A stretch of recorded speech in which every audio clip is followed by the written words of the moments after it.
మెదక్ జిల్లా చేగుంట మండల కేంద్రంలోని కన్యక పరమేశ్వరి వారకోత్సవంలో దుబ్బాక ఎమ్మెల్యే కొత్త ప్రభాకర్ రెడ్డి ప్రత్యేక పూజలు నిర్వహించారు. అస్తవ్యస్తంగా కాంగ్రెస్ పాలన, అగమ్య గోచరంగా ఇందిరమ్మ ఇల్లు, రాజీవ్ వికాస్ పథకాలు, పంచాయతీ ట్రాక్టర్లకు డీజిల్ పోయలేని దుస్థితి. తెలంగాణలో కాంగ్రెస్ పాలన అస్తవ్యస్తంగా తయారైందని, 3 ఏళ్లు ఎలా గడుస్తాయో అని ప్రజలు ఆందోళనకు గురవుతున్నారని దుబ్బాక ఎమ్మెల్యే కొత్త ప్రభాకర్ రెడ్డి ఆందోళన వ్యక్తం చేశారు. గతంలో ఎప్పటికప్పుడు అన్ని శాఖలపై జిల్లా మంత్రి సమీక్షలు నిర్వహించేవారని, జిల్లా మంత్రి ఇన్ఛార్జి మంత్రులు కానరావడం లేదన్నారు. పాఠశాలలు ప్రారంభమైన సమీక్షలు లేవన్నారు. కాంగ్రెస్ ప్రభుత్వంలో ప్రవేశపెట్టిన ఇందిరమ్మ ఇల్లు, రాజీవ్ వికాస్ లాంటి పథకాలు పేరు గొప్ప ఊరు దిప్ప అన్నట్లు ఉన్నాయన్నారు. ఇల్లు కడితే డబ్బులు మంజూరు చేయాల్సిన ప్రభుత్వం 60 గజాల ఇల్లే ఉండాలని నిబంధన పెట్టి ఇల్లు కట్టకుండా చేస్తున్నారన్నారు. యువకులకు ఉపాధి కల్పిస్తామని ప్రవేశపెట్టిన రాజీవ్ యువ వికాస్ పత్తా లేకుండా పోయిందన్నారు. కేసీఆర్ హయాంలో గ్రామ పంచాయతీలకు ట్రాక్టర్లు అందిస్తే వాటిలో డీజిల్ పోయలేని దుస్థితి నెలకొందన్నారు. ట్రాక్టర్ల మెయింటెనెన్స్ చేయలేమని కార్యదర్శులు కలెక్టర్ల ముందు వాపోతున్నారన్నారు. ఈరోజు రాష్ట్ర వ్యవహారాలు ఎట్లున్నాయంటే మరి మూలిగే నక్క మీద తాటికాయ పడ్డట్టున్నది పరిస్థితి. చెప్పేదేమో పెద్ద పెద్ద డైలాగులు, పెద్ద పెద్ద కథలు, చేసేదైతే ఏం లేదు. ఇలా చాలా ఘోరమైన పరిస్థితి. ఇందిరమ్మ ఇళ్ళని పెట్టిండ్రు.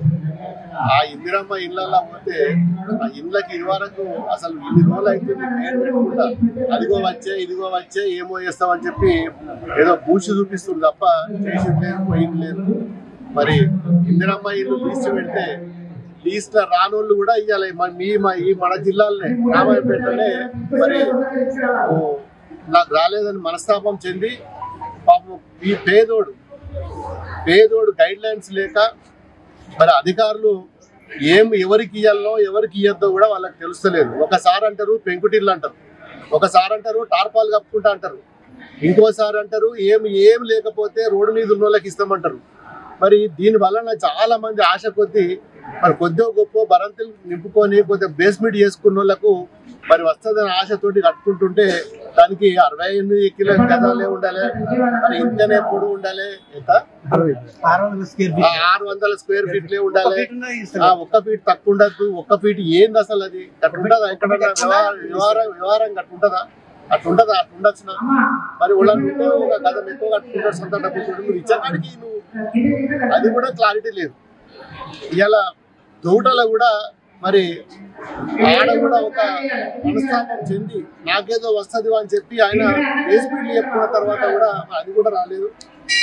ఇలా ఏడవైనా కానీ అసలు విషయం ఏంటంటే గ్రామ పంచాయతీలలో ఇలా మీరు పేపర్లో పొద్దుగాల చూసుంటారు, ట్రాక్టర్లు సెక్రటరీలు మేము జేబులకి వెళ్ళి పెట్టి అప్పలపాలవుతున్నాం, మేము ఆస్తులు అమ్ముకోవాల్సి వస్తున్నది, ఒంటి మీద ఉన్నాయి కూడా అమ్ముకోవాల్సి వస్తున్నాయి.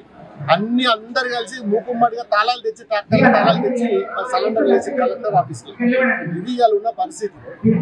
ఇలా ఊర్ల పోటీ తిరుక్కుంటా రాజకీయాలు చేసుకుంటా మరి ఉన్నది లేనిది ఉన్నది చేసుకుంటా తప్ప మరి ఎక్కడ కూడా చేసింది లేదు.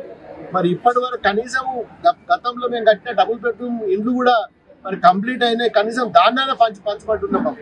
అప్పుడేమో పంచని, అప్పుడు మాకు కట్టినప్పుడేమో అప్పుడు పూర్తి కాలేదు. కనీసం తర్వాత ఇప్పుడు పూర్తి చేసిన తర్వాత కూడా వాళ్ళకి బిల్లులు లేక మరి ఇంతకుముందు కట్టిన వాటిని కూడా మరి పంచే పరిస్థితిలో లేదు. ఇవాళ మరి ఇందిరమ్మ ఇల్లు అట్లున్నాయి. ఇంతకుముందు కట్టిన డబుల్ బెడ్రూమ్లు కూడా పంచే పరిస్థితిలో లేదు. దాన్ని పంచడానికి కూడా వెనక ముందు అవుతున్నారు. నువ్వు వంచల్లా, మంత్రి వంచల్లా, ఎవరు వంచల్లా కూడా అర్థమైతలేదు. ఇలా ఓడిపోయిన వాళ్ళు కూడా ఊళ్ళ పొండి తిరిగి మేమే ఎమ్మెల్యే లెక్క వాళ్ళు ఫీల్ అవుతున్నారు, ఎక్కడోడక్కడ అది ఫీల్ అవుతున్నారు. ఇది వ్యవహారం ఇలా నడిచే పరిస్థితి ఉన్నది. ఇలా ఏది ఏమైనా ఇలా ప్రజలు పూర్తిగా వ్యతిరేకంగా ఉన్నారు. ప్రజలు పూర్తిగా అసలు ఈ ప్రభుత్వం ఇంకా 3 ఏళ్ళు ఎట్లా భరించాలి, ఎట్లా ముందుకు పోతుంది? 3 ఏళ్ళు ఆషామాషి కాదు కదా. ఇప్పటికే 1.5-1.5కే ఇంత తిప్పలవుతున్నది, 1.5-1.5కి ఇంత తిప్పలవుతుంది. ఇంకా 3.5 ఏళ్ళు మరి మేము ఎట్లా పోవాలని చెప్పి ప్రజలు అయోమయం ఉన్నారు. మరి ఇది మన ఇలా కాంగ్రెస్ ప్రభుత్వం చేసే వ్యవహారం. మరి ఇప్పటికైనా కొద్దిగా గొప్ప ఆలోచించి ఇంకా 3 సంవత్సరాలు టైం ఉన్నది కాబట్టి కనీసం మన అబద్ధాలు చెప్పకుండా నిజాలు మాట్లాడు, కనీసం ప్రజలను మోసం చేయకుండ్రి. ప్రజలకు కావాల్సింది ఏందో ప్రజలకు తిరగండి, ఊళ్ళలో తిరగండి, ప్రజల సమస్యల గురించి మాట్లాడుండ్రి. ఏదో హైదరాబాద్ నుండి రాజధాని నుండి మరి పొద్దున్న లేస్తే హెలికాప్టర్లో తిరుగుడు కాదు. మంత్రులు కూడా మరి వాళ్ళ సొంత జిల్లాలో ఎవరు కూడా ఏ మంత్రి కూడా ఇప్పటి వరకు మన దగ్గర ఉన్న రాజనరసింహ కూడా ముఖం కూడా తెలియదు, ఇది వరకు మంత్రి కూడా తెలియదు.